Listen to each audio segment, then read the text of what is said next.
What we're going to be talking about today is a great lesson, I think, on why we should continue to be reading our Bibles all the time as often as we can. Because the section of Scripture we're going to be covering is one that I have gone over several times. I'm very familiar with the story. I could tell it to anybody who asked me about it.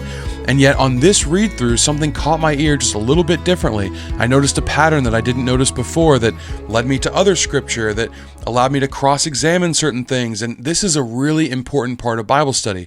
Not just believing that we're familiar with Scripture, but continuing to familiarize ourselves with it so that we get a better and clearer understanding as time goes on of what's being said to us. And this is what happened here for me.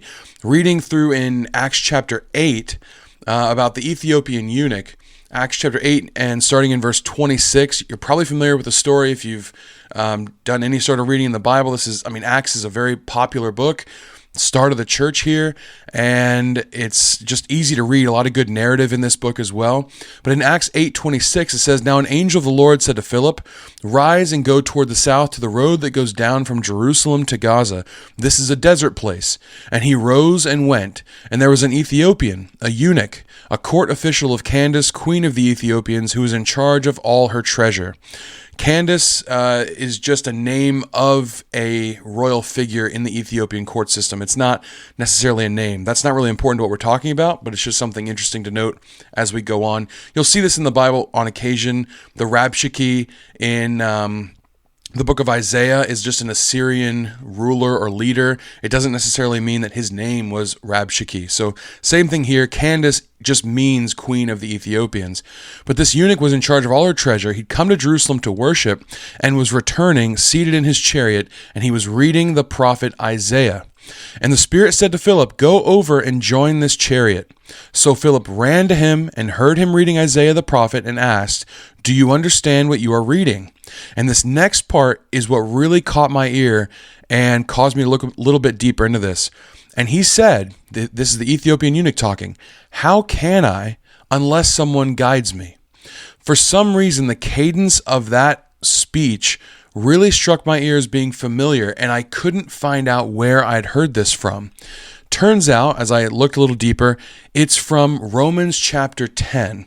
Now, it's not from Romans 10, meaning that Luke is writing this down and quoting Paul as scripture or anything like that. I do think there's fantastic evidence that Paul's writings are scripture and were taken as scripture, but that's not what I'm saying at this spot here exactly. What I'm saying is there's a parallel that Luke is trying to show us between what Paul is saying in Romans 10 and what he's writing down here in this exchange in Acts chapter 8. And I think that parallel ties back to the Old Testament. Now, Paul in Romans 10 is saying, he's kind of talking about how salvation has now been extended to the Gentiles, how this family of God, the people of God, is now opened up to all who will believe in Jesus Christ and follow him, not just those who are born of Israelite blood. The demands of the covenant are different now to where it's not hereditary, it is faith-based. And this is a really important thing, but he's saying, I don't want the Jewish people who've overall rejected Christ, I don't want them to be cut off completely. I'm hoping that the belief of the Gentiles, that the salvation that's being offered to them will be so apparent and so evident that the Jewish people will be provoked to re-examine their rejection of Christ and potentially come back into that fold, come back into that fellowship. That's what Paul's saying in Romans chapter 10.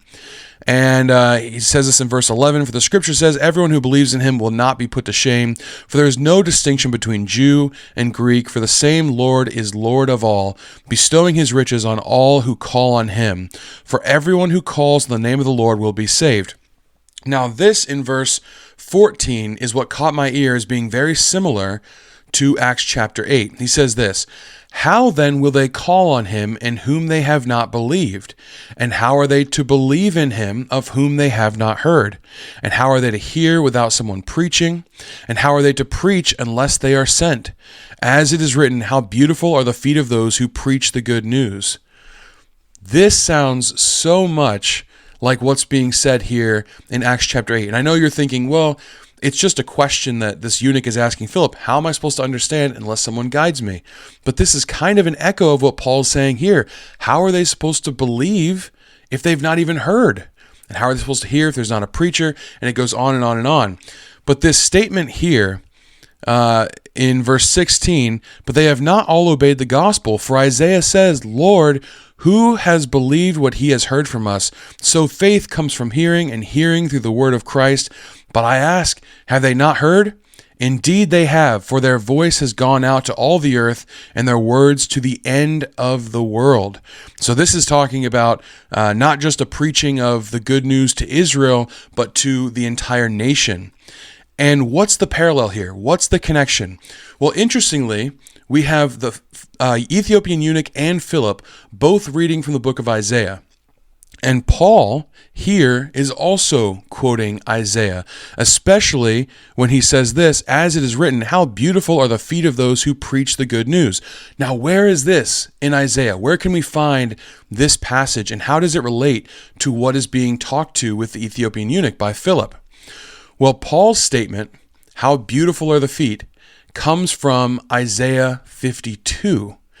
And it's this section talking about how Israel has turned back from God, but one day they will hear his name again, and they'll know that it's him speaking.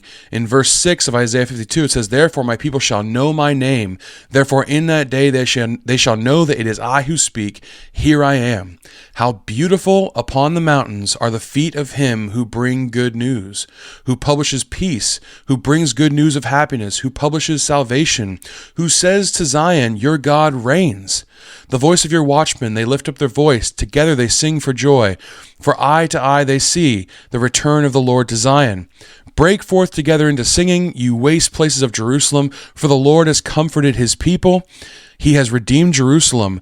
The Lord has bared his holy arm before the eyes of all the nations, and all the ends of the earth shall see the salvation of our God. So again, we have this concept that Paul is alluding to of the word going out to all the nations, salvation being proclaimed to all the ends of the earth. And what is Philip and the Ethiopian eunuch reading? They're reading the book of Isaiah, specifically what we would call Isaiah 53. So if you look in this section, in verse 32 of Acts 8, now the passage of scripture that he was reading was this, like a sheep he was led to the slaughter, and like a lamb before its shearer is silent, so he opens not his mouth. In his humiliation, justice was denied him. Who can describe his generation? For his life is taken away from the earth. That's Isaiah 53. So we have two prophecies in this whole amalgam of scriptures we've got going here. One deals in the reality of the coming Christ, his death, and his resurrection. This is Isaiah 53, and also some of the end of 52. And then Isaiah 52 deals in the preaching of that good news to those who don't believe. And interestingly, it seems to come in the form of preaching to both foreigners and to Israel. It's kind of a confusing bit of scripture here, because who is being talked to or preached to is a little bit hard to delineate, because it says this good news is coming back into Israel. How beautiful are the feet of those on the mountain who bring the good news back into Israel. So it has to be sent from Israel at some point in order to come back to it. And this is what Paul is saying in Romans 10. He hopes that the evidence of the Gentiles being saved, as was prophesied about in Isaiah and Deuteronomy, both places that he references there, will provoke the Jews to reconsider their rejection of Christ. And Luke is saying, look guys, it's happening right now. Gentiles are hearing and believing in Jesus Christ and aligning their lives to his, which is evidenced by the baptism that the Ethiopian eunuch undergoes just after this section. And it's not only that they're believing and they're asking for guides so that they might believe, and it's not that the Old Testament has already prophesied about this is what we should have been expecting, but it's not just Gentiles. Later on in Isaiah 56, it specifically mentions eunuchs, which I think is also interesting. So imagine, it's not broken into chapters like we have it today. That didn't come until much later. There's just scrolls of Isaiah, and a scroll would have so much text on it. So how likely is it that at least he's got Isaiah 52 in front of him, as well as what we know as Isaiah 53? But what about Isaiah 56 as well? And he's reading this whole section. He sees eunuchs being talked about, wondering how he fits into this whole picture. He's wondering, who is this suffering servant? He's wondering, who does this message go to? And Philip comes in and he says, hey, I can explain this to you. And the first thing he starts with is explaining Jesus Christ so that he might believe. And then it's almost like because that puzzle piece falls into place, the other two do as well. Who's being preached to? The Gentiles are being preached to. Who is being brought into the family of God? The Gentiles are being brought into the family of God. Why?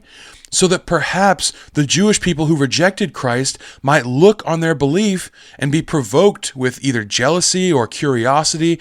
Paul talks about both, to re-examine their rejection of Christ and reconsider what he's done for them. This is incredible to me. This is so much in just one little piece of scripture, and I didn't notice it before. Luke is paralleling what Paul is talking about, and both of them are paralleling what happened in the book of Isaiah, or was prophesied about in the book of Isaiah. So Luke, in one way, is saying, well, we're all very familiar with the idea that Christ fulfilled some of these Old Testament prophecies about suffering servant and Messiah who would come. But look, other prophecies are being fulfilled as well, right here in front of you, because this Gentile thing, the fact that they are having salvation offered to them as well, is what we should have been looking for this whole time. It was in our Hebrew Bible up until this point. We have no excuse for rejecting Christ and no excuse for rejecting Gentiles from coming in. So all who were once cut off from the family of God can now be brought in, but don't let this be a reason why you cut yourself off. This is what Scripture is prophesied about, and this is what we've been waiting for. And Luke is trying to explain this to his audience of people, and it's such a powerful testimony to show that the Bible, in their time, it's like, this is active, this is alive, this is happening. And instead of seeing what we've waited for and rejoicing at what's happening right in front of us, we're rejecting it, we're leaving it, we're allowing that to be a stumbling block for us, and that just shouldn't be. I don't know. There might be some things that this could relate to in our modern world as well. Is there anything that is a stumbling block for you that you think, well, God needs to be working in this kind of way? He promises me to be working in this kind of way, when really that's something that you've added to the text, or you've come to expect from your own understanding or your own experience. Sometimes we have to look a little bit deeper into Scripture to see exactly what God is promising and how he plans on fulfilling those promises, because it doesn't always align with the narrative we've built up. And this is what happened to the Jewish people. They see that God has to work in this way that we've constructed, because at least we've constructed that narrative from Scripture. And Luke is saying here, no, look at what Philip's doing. He's showing you that God is fulfilling what he promised. It's just not the thing you were focused on. It's not the promise you were looking for specifically. That's going to come in time. But don't reject his current promise by virtue of waiting on his coming promises. This is a really big lesson that I think we all need to take to heart. I mean, there's so many examples in the Bible of people leaving Jesus Christ because he doesn't act in the way that they thought he should, even though he's still acting in a way that's consistent with how he promised he would act throughout the rest of Scripture.